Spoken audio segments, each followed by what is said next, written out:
Welcome everyone, and thank you very much for coming along this afternoon. It's great that you can be here to be part of this In Conversation as part of the Project 4401. I'd like to start by saying if the conversation this afternoon raises any issues for you or distresses you in any way, please feel free to leave the room if you need to, and I encourage you to contact Lifeline if you need to talk to someone on 13 11 14.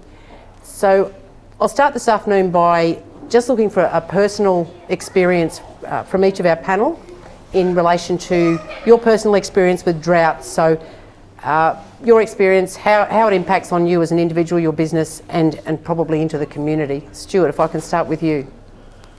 As an individual, the drought hasn't had a massive effect on us as we've set out to have a drought-proofed business. But as a community, we're seeing a big effect in the small community we live in, and a bigger effect as you go out into the larger community. We're seeing a greater effect from the drought. And being in the position that I'm in, where I'm dealing with a lot of agricultural commodities, we're really starting to see a lot of hurt. And what we're also seeing is a lot of angry people out there, because they're frustrated in the fact that there's nothing they can do.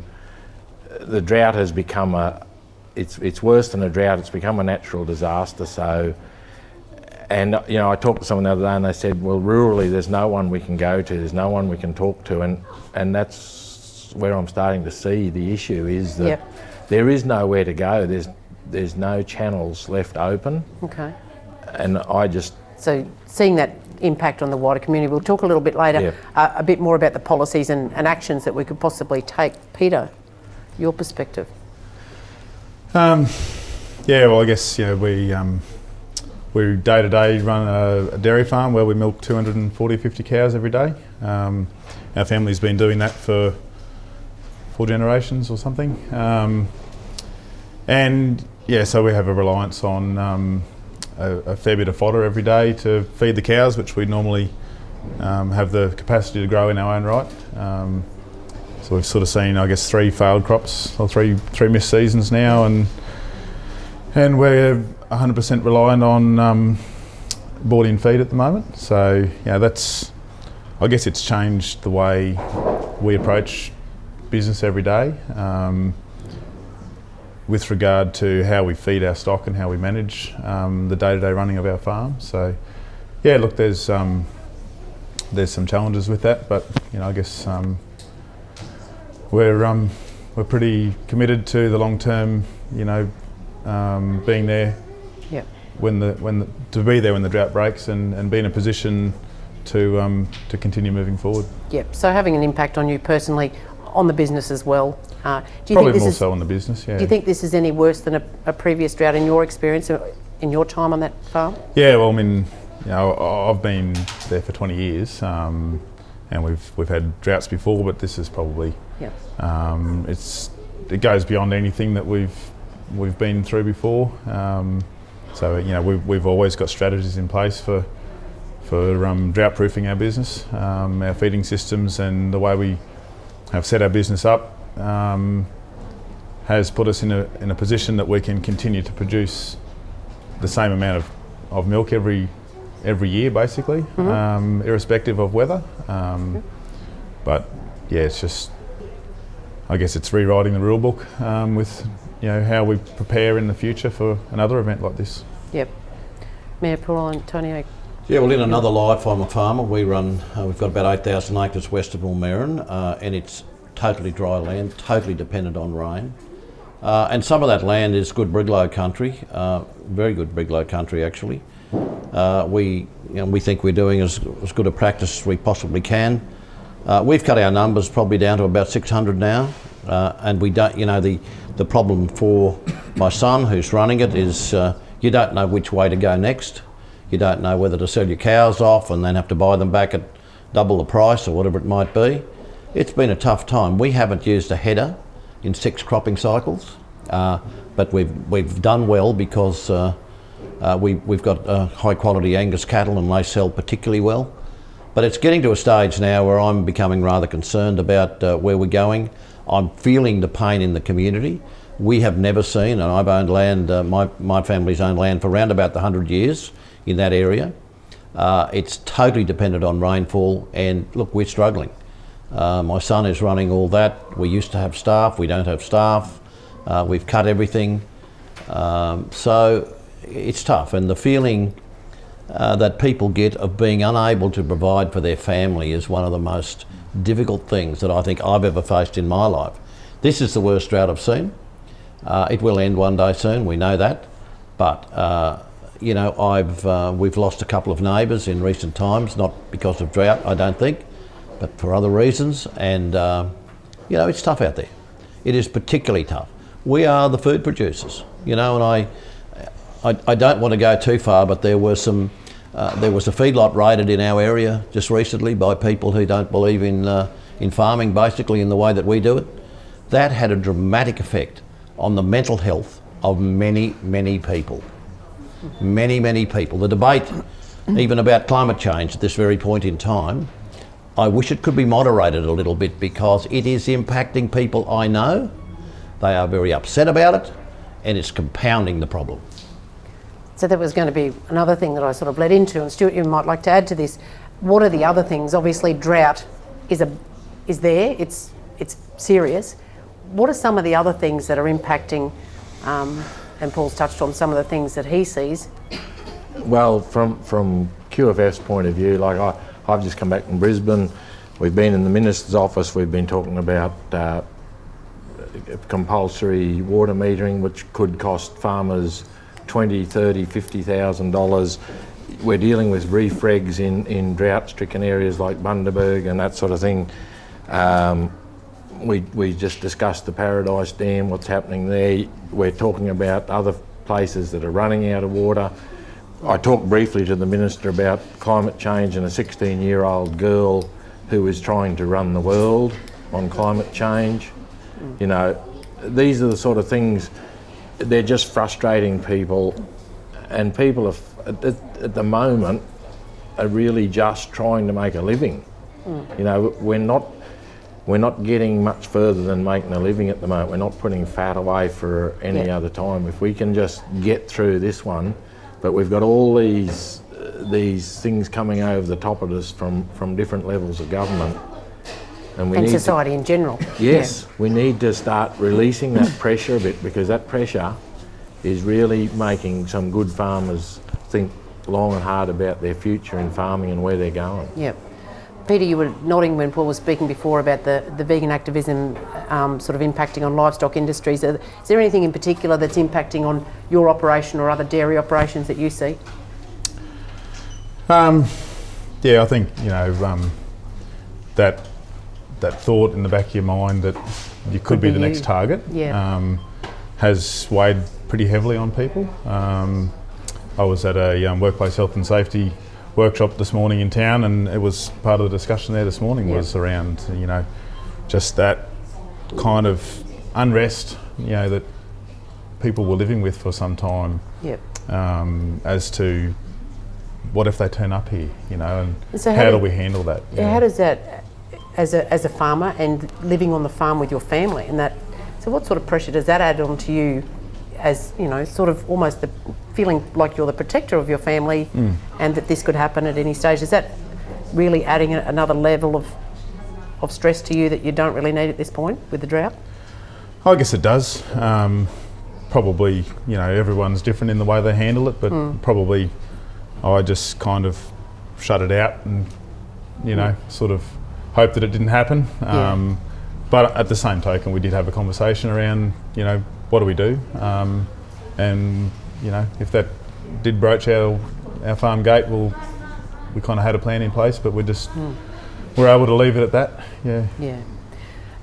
Mayor, are there any other things that you see either across the region, particularly in your region, that are impacting on top of farmers as well as the baseline of the drought? I think the baseline of the drought is critical, and that's exactly what I said before, and I've been through it. When you get to a stage where you've exhausted your credit availability, you're doing all you possibly can to support your family, and you know you've actually got to go out and borrow more money to do what you've got to do. But been through it a couple of times, but we've come out of it the right way. I worry about it now, and look, talking about you know, the problems around people protesting. My son was, we do a lot of hay baling, we contract. He was in the area where the feedlot at Lemon Tree was raided, exactly when it happened. And it left a taste in his mouth he'll never forget. There was cattle in that feedlot, thousands of cattle in the feedlot. These people were running through the pens doing crazy stuff. Look, I really, and do not underestimate the impact that is adding to people who are already depressed. Do not underestimate that, because here's something that happened that's totally uncontrolled, out of our control, and these people turned up at the gate of that property and they just raided it. And my son was there at the time, and he saw it, and he spent quite a bit of time with the McNamee family because of the impact on them. So in relation to any policies that are out there at the moment, or activities that are particularly assisting that you think are beneficial in relation to helping people who are facing adversity, such as our farmers, what policies do you see that are particularly working?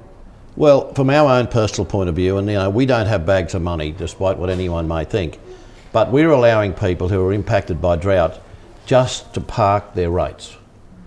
Now, rates, there's a very simple procedure with rates. If you don't pay your rates for 3 years, just a simple matter that we'll collect your rates by selling your property or whatever it might be, and that we go ahead of the mortgagee. We're not doing that. We're just letting that park. We're not charging any interest on it, as we can do.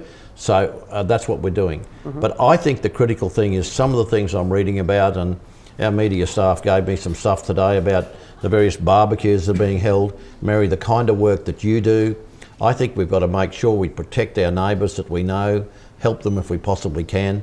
This is an absolute crisis, and when a family get to a stage where they can't put food on the table and they can't save the property that's been in the family for generations, that's when things become very tough. That's when mental health becomes a massive issue, and tragically some terrible things happen. Peter, any particular policies that you think are working, or in your particular field? Yeah, look, for us, our reliance on trucking fodder is extremely heavy, and so the state government's assistance with freight subsidy have been invaluable to us. The thought that could be repealed is pretty distressing. But I mean that's probably where we've seen some real good assistance in the last 12 months. Yeah. Yep. Stuart, any particular policies you think are working or not working? I guess. I'm interested to hear Peter say about the activist that we've discussed it, and he's talked to his family, and this is where I can see a real problem now, is that the lack of conversation.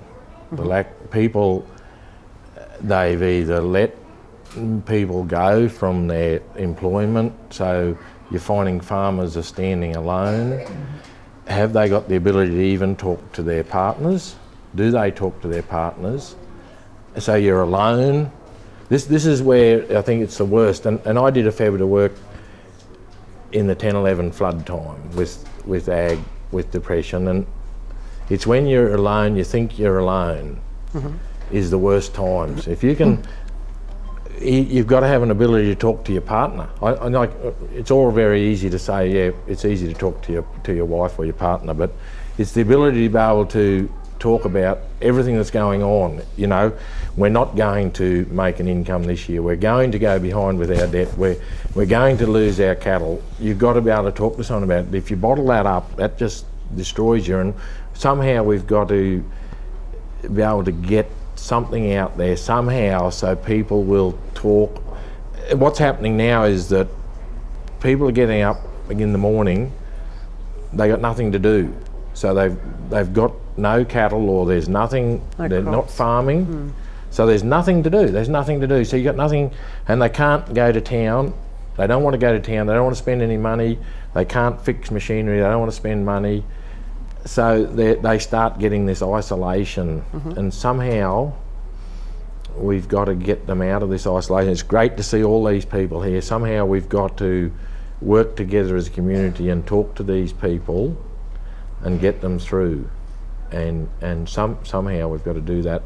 There's no policy to do that, because I know after the 10-11 floods, I was depressed. I went and saw my doctor. I said, look, what can I do? He said, you need to go and see a psychiatrist. I didn't go because that's not what I wanted. I needed to go and talk to someone. A psychiatrist wasn't the answer. I don't think it was anyway. Perhaps I need to go now, but... Maybe you should have gone. As an industry leader and always having prominence in agriculture, was that something that probably held you back from going to talk to someone, or just to have a yarn to someone, or see a specialist or seek help? Was that something you thought, well, I'm an industry leader, I've got to man up here? And well, there's two. Not... There's that, and also of actually walking. If someone sees you, especially if you're in a small town, someone sees you going to the doctor and there's nothing wrong with you. Yep.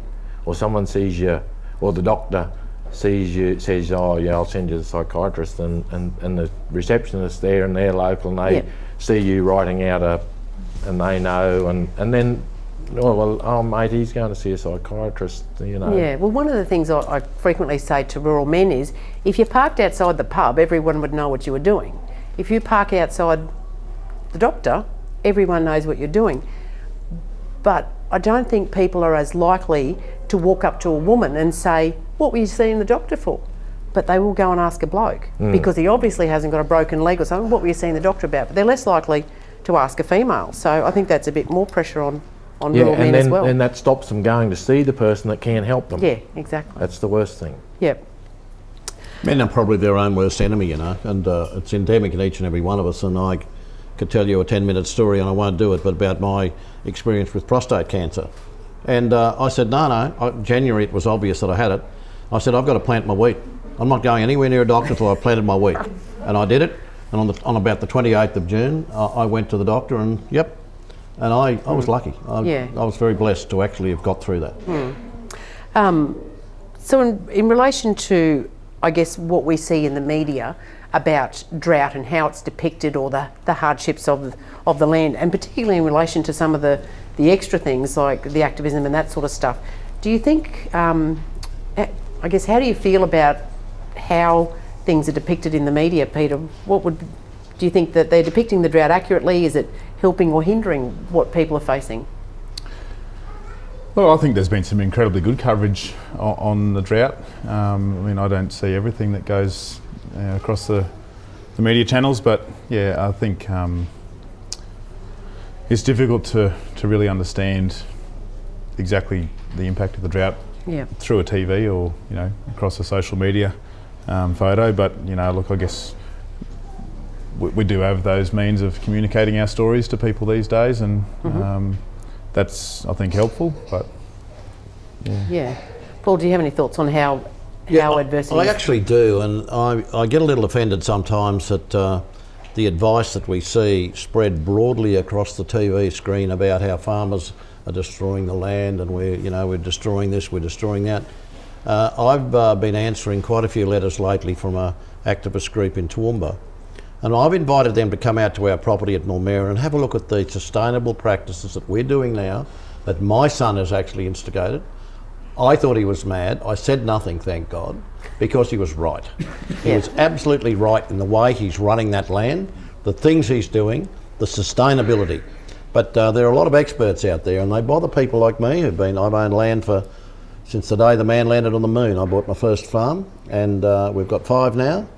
And I've got ag science background from Gatton College, and I am very bothered by those people who actually can tell me, who've never been on the land, can tell me how to suck eggs. I don't like it, and there are moments when I don't appropriately answer some of their questions. But I have been getting a lot of emails lately from people, and I've spelt some of this stuff out. You go and have a look at a good farm. You go and have a look at these 2 guys' farms and see what they're producing. See what they mean to the community. You know, you taste a bit of that Angus beef that we produce. Just get on it, and you know. I don't know. I'll shut up there. Get carried Stuart, away. in the media, we see those stories about drought, and we see all these other stories. Do you think that there is that disconnect of, we're not saying that this is a problem, but they're heaping all of that other stuff on. So some of the other stuff that's getting mentioned in like silos, I guess. Is that a problem? I think there is a bit of a disconnect in the government in the fact that they are bringing down all this other legislation. You will have, and like silos is a classic one. You will have. There's part of the government that is looking at the drought. Yeah. But there's other parts that are still bringing this legislation over the top, and it's pretty hard. The Murray-Darling Basin thing's a classic. A classic example, yeah. Of what's been brought over the top, and it's taken away the viability of some farms. Yeah, it's also a classic and of communities. Keyboard farmers, as I Well, like to call the them. other thing we've got to remember in all of this is the communities.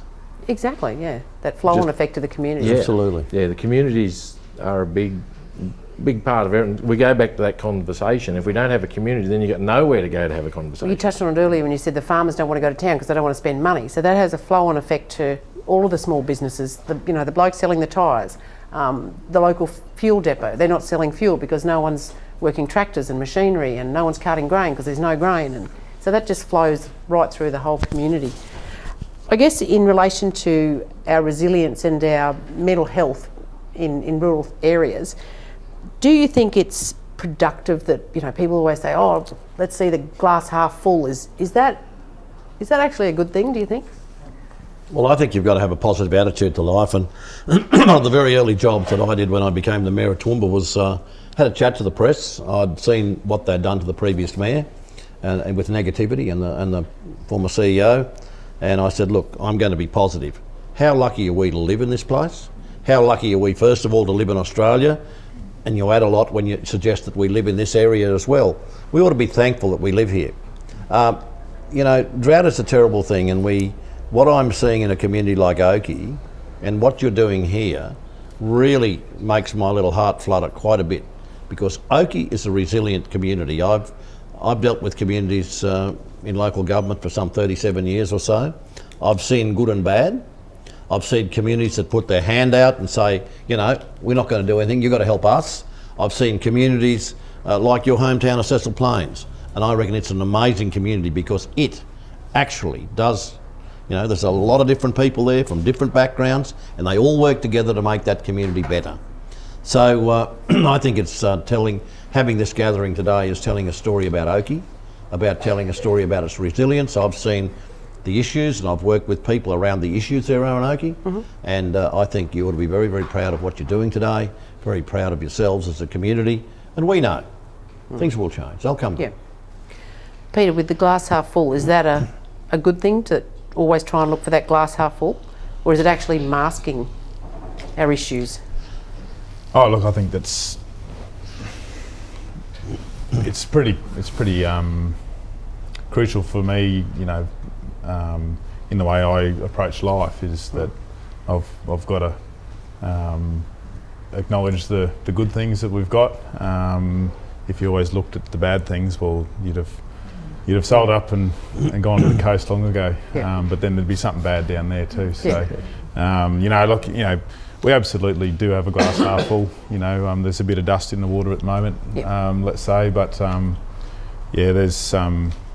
have been, for our industry, positive things have come out of this drought. We've seen a shift in the price of retail milk at the supermarket shelf. I don't think we would have got that through if it wasn't for the pressure of the drought and the support of our customers. So, as much as the drought is really hard, we do have to look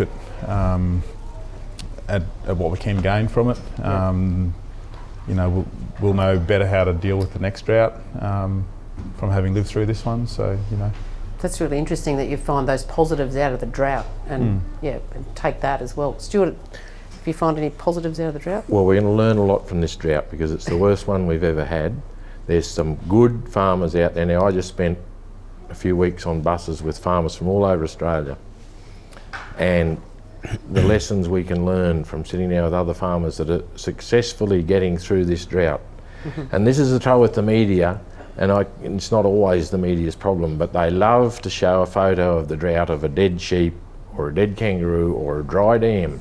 They don't come to the likes of Peter's farm and show a successful farm that is managing in spite of the drought and is still turning, I presume, a profit. It's not going to be a great profit, but it's a profitable operation. Now, we need to sit down and analyse those properties that have made it through this drought and how they did it. And we need to have a mature look at where we stand with drought declarations and this sort of thing, because farmers now, drought declarations is an archaic thing that was thought up in the 50s when Britain was the mother country. We need to have a mature look at farmers, and they're just a business, and we've decided that's the business we want to be in. Let's learn from how we handled this and go forward as businesses and not as farmers, and see if we can, and I think we can manage without money spent on drought after the declaration is not well spent, but money spent prior. So I think we can talk to the federal government and the state government about how we can mature what is happening with drought affected properties. So there's a lot of talk in the media at the moment about certain amounts of money that have been spent on other projects, particularly by the federal government. Do you think that farmers want that handout, that they would rather see that $150 million handed to them to buy feed and water? Is that what they want now or need? Most thinking farmers would consider, if you're going to spend $150, spend it on infrastructure and not a band-aid. Now, we were asked, QFF was asked to comment on the $1,250 that's been given to public servants, that one-off payment. We wouldn't, because you've got to understand what their pay rate is and what it's tied to. That's not in the press. We got to also understand a lot of public servants are on a fairly basic wage. They're struggling with high energy prices, high school prices, fuel prices going up. For us to come out as ag and say, no, they shouldn't have but we should have $1,250 so we can put water in the troughs, or whatever you want to do. The city-country divide in Queensland is not great at this. I think we've still got a very good ally in Brisbane, and people in Brisbane and the Golden Sunshine Coast have given well to buy a bale. For us to comment on that $1,250 would put us up against the city. Yeah, they're our friends. We're together in this. We're together as Queenslanders, and we need to make sure we do that. So we just need to be very careful how we handle media and what we're doing. That brings me to another thing that I wanted to talk about, was perspective.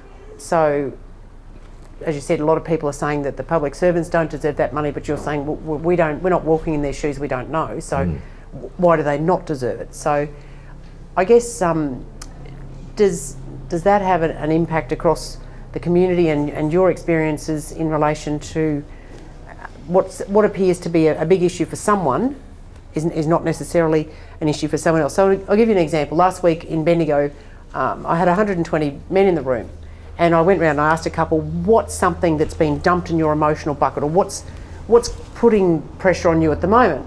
And I had a 17-year-old young man, and he said, paying board. And all the other guys just burst out laughing. You know, they've got mortgages and divorces and all sorts of other expensive things. But I said, well, to him at 17, that's a big issue for him. So obviously with age we'll get some perspective on that as well, but do you think that perspective thing comes in, that sometimes people think farmers are just looking for a handout? Peter, have you had any experience with that? That people just think, oh, you know, dairy farmers are doing badly and here, have some money, we'll fix it all? Yeah, look, I think, you know, we've got to do a better job of educating, you know, the wider community. The people in the cities that used to be connected back to the bush through family ties are getting generationally further and further disconnected. And I think that's why we see, you know, this kind of attitude towards the fact that us farmers are mining the environment and all these sort of things, that I think it's important that we as ag industry have the opportunity to respond to those, you know, to those things that I don't think are true, that have been told about us and how we run our farms. So yeah, I guess I think it's important that we do, you know, kind of build relationships back in, you know, with the city. I don't know how we really achieve that, but yeah. Mayor Antonio, do you have any ideas on how we can do that, having such a large region that encompasses quite a large city as well as rural areas? Well, I don't think Toowoomba's such a bad place, but if you go to Sydney or Melbourne, you'll find that there's an absolute disconnect. And they are the people who we feed, there's no question of that. And they probably need a bit of education in terms of farming and what it's like. I don't know who it was suggested, it might have even been someone in a fairly high position in agriculture. It could have been Stuart, suggesting that there are people who hand out pamphlets on the streets of Melbourne and Sydney. And I was in Melbourne earlier this year, and you know, I took up some of these, and they were very interesting pamphlets. They didn't sort of do much for me. And someone suggested to me, why couldn't you actually try to get some publicity in that way? I think they had people who were probably pretty much homeless handing them out on the street. Why couldn't we have a positive story about farming and where the food comes from and the critical role that farming plays, not only in producing the food, but the food chain and what it employs and what it means to the country and what it has always meant. And tell a story also about the way people are actually caring for their land. You know, I listen to people sometimes who know it all. They've joined a particular group, and so they know what I should be doing and know what we should be doing. They're the people I invite out for a look. They're the people I invite out for a look. Yeah, but Paul, good news never makes a headline. No. But if I get up, there was Queensland Conservation Council on ABC this morning, and the world is headed for a disaster. Yep. Everyone, that was the headline. The world is headed for a disaster. And the reporter said, but how come you predicted 20 years ago that polar bears would die out? The number of polar bears in the world is the greatest it's ever been. How come that it's very hard to make predictions. But there's the headline. The headline's there. Absolutely. Everyone's seen it. And I can come out and say, oh yeah, but we're doing this, this and this. But the headline's still out there. Absolutely. And we can't make a headline like that. It was interesting. No one in Australia has ever walked into a shop and not been able to buy the food they want. Yeah. Now, it was interesting, I was in Europe a while ago, France, Holland, everyone's talking about climate change. You go down to Spain and Portugal where they're doing it a bit tougher and it's a bit harder going. They're not interested in climate change, they're interested in making a living. They're interested in survival. Yep. And until we get into that mode, until people go into a shop and say, well, where is the lettuce? Or where is the milk? Okay. Where is the milk that we can afford? So I just want to give you some statistics. Yesterday, the latest ABS statistics came out for suicide. So in 2018, we've lost in Australia 3,046 people to suicide, which is down a little from the previous year because the previous year was 3,128. So to put that in perspective, for the same calendar year, the road toll was 1,136 people. So that's 3,046, 1,136 on the road toll. Now, what I didn't research today was how much money is invested in both of those areas. So we're looking at a suicide rate in this country of 2.7 times the road toll. That's almost 3 times. So suicide is the leading cause of death in people from 15 to 44 years of age. And they tell us that for every 1 death, that there's approximately 30 suicide attempts. So that comes out about 65,000 people per year. So of that suicide toll, we are looking at, if we want to talk about inequality, 75% of them are men. So that's extremely high. We have, in the 20 to 24-year-old age group, and I think this is particularly pertinent for the rural sector, in the 20 to 24-year-old age group, male age group, we are looking at the cause of death for that age group is suicide, 38.5%. That's almost 40% of the young men in this country, in that age bracket, die by suicide. So I think, you know, that's just absolutely tragic. When we look at these statistics, what What is missing here? How do we build this resilience? What have we missed? Is there anything that we've overlooked? Is it getting harder for them? Is it getting easier for them to seek help? Any thoughts, I Peter? think Stuart kind of touched on it earlier on with the isolation. Yeah, I think we live in an age where we're more connected, or could be more connected than ever. We've got social media in our pocket, but I think it's at the expense of community involvement and some of those things. So I think despite living on the doorstep of a large city in Toowoomba, we can feel a million miles from anywhere. Yeah. And that's the pit that people get into, and there's a lot of negative voices that can just drag them down. So particularly on your family farm, you would have seen some distinct changes in mechanisation, which would have reduced the number of staff employed over the years.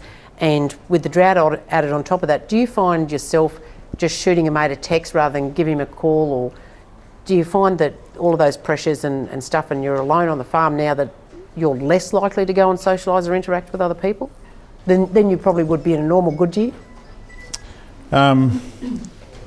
Yeah, look, personally I've been probably aware of the fact that I need to be involved in community. Our rural fires in Southbrook, I'm a member of the brigade there, and it's just it's another thing that's got totally nothing to do with what I do every other time of the week, and it's a good bunch of blokes there to get involved with.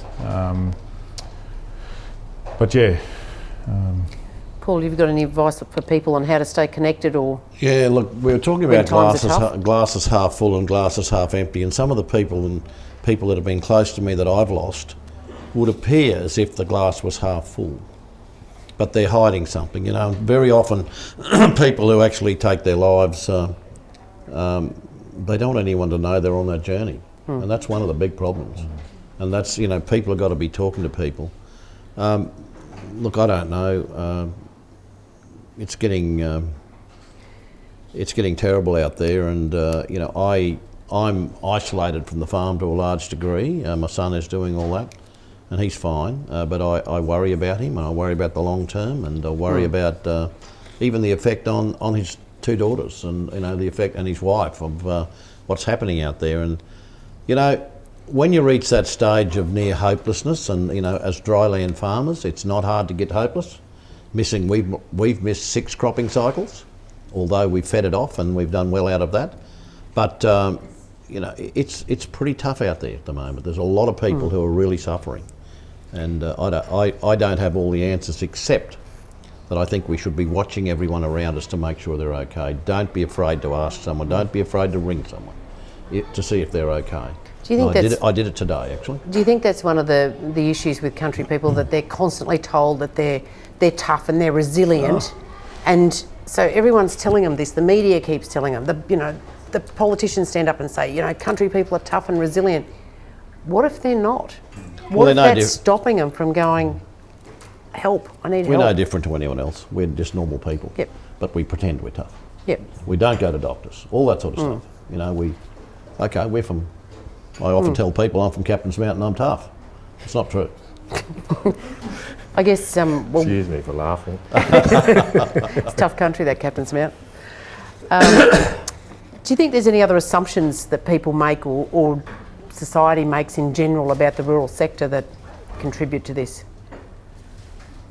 So that tough and resilience. Getting back to people talking, next time you go out for tea into a restaurant, you have a look at how many couples are sitting there and each one's on their phone. They're not talking. We're losing, or if we haven't, we've lost the ability to even converse with our partners. Yep. And that's what gets back to where we were. Yeah. We need, and the other thing is, I said about farmers having nothing to do, perhaps it's time for Meals and Wheels and all those sort of things to reach it. It may be an opportunity to reach out and ask people if they'll come and help, even if they don't need them. Get them to come and help, so Get 'em they're out. in part of a group, so they can talk and. And by doing that, of course, they get a great deal of satisfaction. I just told a group of young leaders in in the chamber today who came in. I popped in to talk to them, and you get a lot of satisfaction out of giving. There's opportunity right now to give. And I think that very often brings a lot of satisfaction to see the people from the Older Men's Network and TomNet, and I've been talking to people in Oakey about having another flexi school in Oakey. We've been talking about that, haven't we? Yeah, we've been emailing about that. And the flexi school model in Toowoomba, and I know I'm going right off track and I'm bloody good at it, but what you'll see in the flexi school in Toowoomba, you've got Toowoomba Older Men's Network actually going in there, enjoying their moments while they're mentoring these young people and helping these young people who've possibly fallen through the cracks to some degree get another opportunity, and hear so many beautiful stories about young people who had pulled out of school because for various reasons they were mentored by people, like some of the older men around the place, and here they've got a brand new start and they get a degree and they're So all off. those sorts of things are really helping each one get perspective and perhaps find that glass half full. I'm a really big believer in continuous learning, and I often find that I learn something new and interesting from some extremely unlikely sources. It's either a couple of simple words or a gesture or something that resonates with me. So I'd like to ask each of you, is there someone recently that's taught you something? And it could be big or small, but just something that you've picked up recently you thought, yep, I like that, I'm going to keep that in my mind or use that. Stuart, see? Oh, every day I try and learn something new, and that's why I like to talk to people.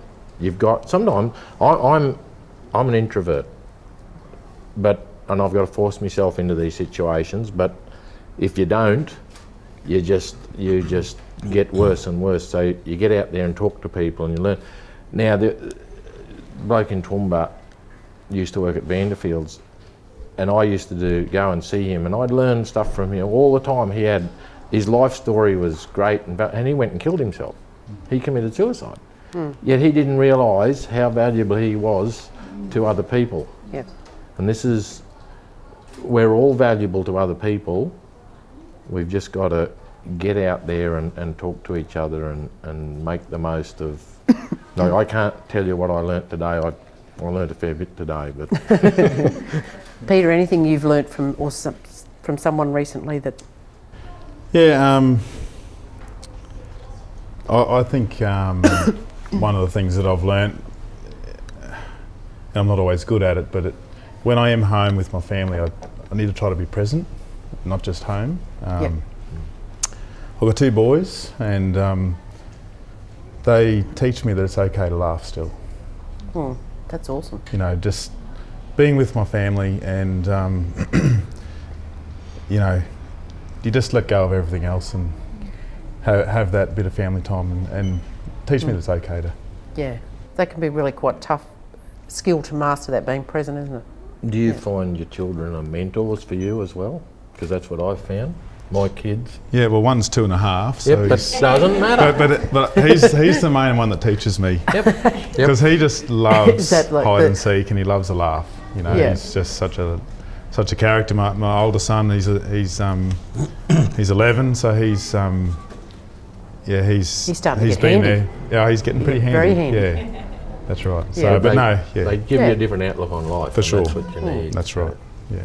For some reason, Mary, I get a lot of advice from a lot of people. I just got to walk down the street and I cop a bit. But I think I've gained the greatest strength out of my family, particularly my son and his wife, and these two beautiful little girls who guard me, particularly post the passing of my wife. They guard me like you wouldn't believe, and they've been so good. And you learn what family and what love is all about.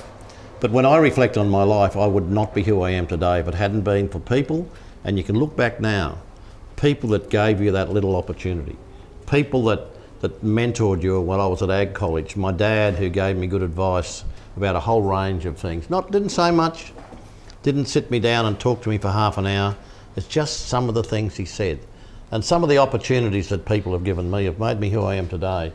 But no, I've got two little granddaughters out there that are the centre of my life, and give Awesome. me a lot of advice, particularly when it comes to IT matters. That's probably quite helpful advice, yes. Well, can I tell you, we bought a new tractor and it didn't worry me.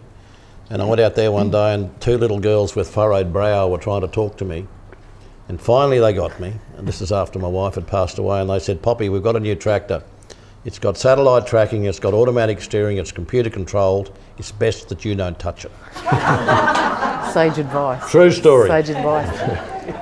Are there any questions from the audience for the panel members here today? I've got one. Peter? Peter?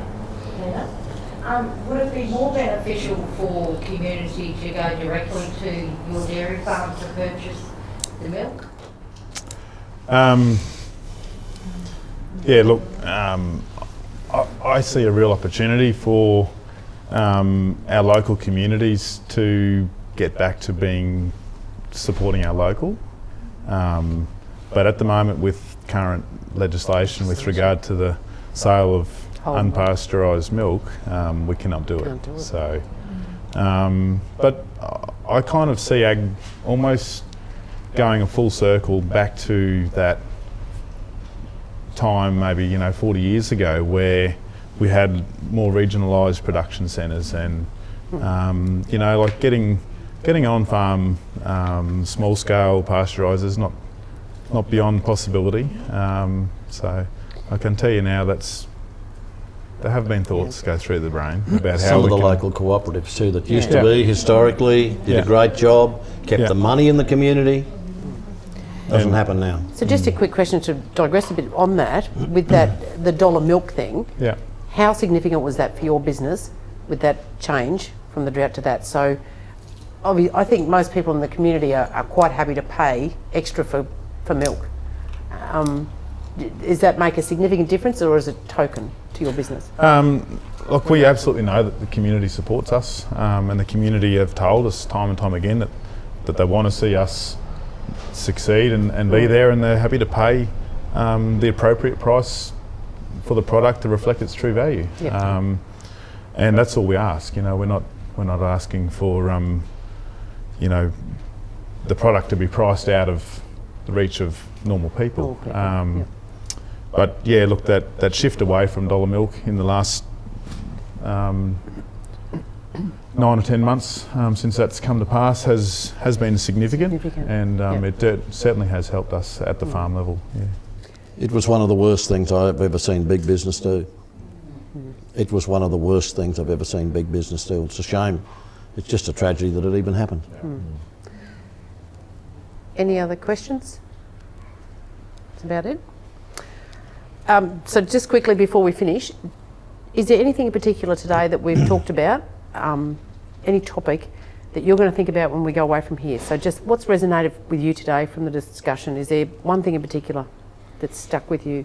I want to see more of what you're doing as RU Bog Mate, is getting out to small communities and talking to people, making them aware of what's going on, and that there's more to life than being bogged. That's important, because you're talking almost one-on-one to people. Doctors and psychiatrists and that, they've got an ability, they can do what they can do, but we need to try and get out into these communities and talk to them, and even into farms. And I was talking to someone the other day. They're farming down near Moree. They employ 2 families, and every week now they're sitting around the table and going through the issues, because they realise they're not producing anything. They realise they've got to talk through this all, have this conversation. Yep. Have a real conversation. It's all right to say, I'm going all right. How are you really going? Yeah. That's what we want to know. How are you really going?